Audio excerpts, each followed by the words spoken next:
Well, if you're listening to us while you're out walking your dog right now, you might be inspired to pick up that pace with this next chat. When Charles McFarlane was a young boy, he lived near Ardrossan, Scotland. He inherited the chore of walking the family dog, Rocky. But as you will soon learn, Rocky didn't want to walk, he wanted to run, and Charles joined him, launching a career in running. 70 years later, Charles returned to his hometown to retrace that route. He ran every day with Rocky, and now he joins us in our studio, fresh off that trip. Good morning. Good morning. So tell us about Rocky and how he is responsible for making you the runner that you are. Well, Rocky was a small collie dog, and I came from a large family, and we inherited chores, and I inherited the chore of running Rocky walking Rocky along the beach, but Rocky doesn't walk, Rocky runs. It's about a 1 mile long beach between Ardrossan and Saltcoats, and so it's a 2 mile journey each day. And I would jog 2 miles, and Rocky would do about 20 miles zigzagging, chasing seagulls and doing all that wonderful stuff. Did you enjoy running right away, or did it take some time for you to sort of get the bug? No, I was already running. Okay. Yeah. So I really enjoyed running. Hey, so much so that you've ran marathons? Yeah, I've run 3 marathons, yeah. But back in the 70s, 80s and 90s, there were 10K races all over this area here. So every Sunday you could do a 10K. And that's not the case anymore. It's 5Ks mostly now. Yeah, more. We're not as ambitious maybe as you once were. Yeah. If we can get through the 5K, that's good. Now, can you describe? You went back and you did the run. Why was it important for you to go back 70 years later? I was just thinking about that we shouldn't put things off. You know, another thing I wanted to do was to go to Machu Picchu, and then they got a political problem in Peru, and people were getting shot. And I thought, I guess I don't go to Machu Picchu.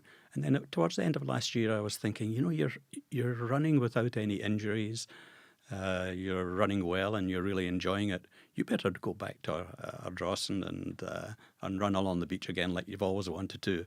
And you keep putting it off. So I thought, nope, you're in good shape. You're able to do it. You're financially able to do it. So I decided, I just jumped on a plane and went back to Ardrossan and ran along the beach. Yeah, take me to that morning when you laced up your shoes, knowing you were going to do that run again. I booked into an hotel which was only a third of a mile from the family home. And as you say, I laced up my vibrant green sneakers, you know, which you would never have done back in Scotland and long ago. And I went out, and it was a grey, dull day, so it was just exactly what I imagined it would be. I was going to say, it sounds like Scotland to me. That's right. And sure enough, I went out, and I went back to my the home that I was brought up in. I started there, and I started running, and sure as fate, it started drizzling halfway through. So that was just perfect. So it was just exactly what I thought it was going to be.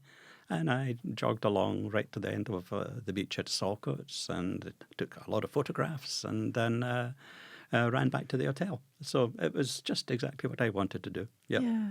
Do you know the people who live in your family home? Did you knock on the door? No. The home has been broken up into apartments, but however, in the garden there was there are little houses that have been built, I think for people with handicaps and things like that. And there was a man at the door, and he looked at me like wondering, what are you doing in the backyard here? And I said, I used to live in this big house here. He said, did you? Oh, I said, yeah. And where your house is, that's where I used to feed the chickens. That was our chicken coop. Yeah. So we had a long chat, and it was a very good start to my run. Yeah. So when you were running, did you run quickly, or did you just try and take it all in? No, I'm a slow runner, and I take in how I'm feeling because I enjoy it so much, and I look around. You know, I really enjoy looking around and seeing what's going on. How much have things changed there in 70 years? Obviously, your homestead looks a bit different. Yeah. What about the run? Oh, the run was I ran along the promenade, so I didn't run along the beach because that's too heavy for old legs to run on wet sand. So I ran along the promenade, and it was just perfect. It was just exactly how it had been when I used to do It that. smelled the same? Smelled the same. It actually smelled better. Oh, what does that mean? When I was a child, they used to put the raw sewage went out on a pipe out into the sea about 3/4 of a mile. So it used to wash back onto the beach. Well, I'm glad it smells better and it's cleaner. How did you celebrate afterwards? Was there anybody there with you to sort of take this all in? I went back to the hotel and I celebrated with a dish of Scotch broth and toast and a pint of lager.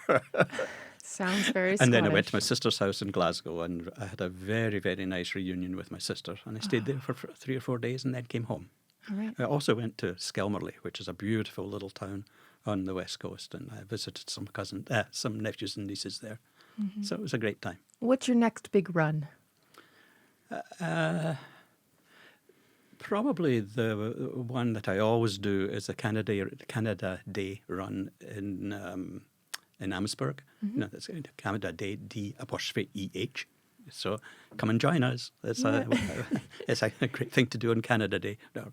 So yeah, I do that with my my son and grandson. So that's a sort of tradition, the three of us. So I've got photographs going back probably 10 years of the three of us doing it together. Yeah. So this Well, was... they finish way ahead of me, so they wait for me, so we can get our photograph taken. The fact that you are still running further than I could probably run now is an inspiration. Thank you so much for joining us this morning. Well, thank you.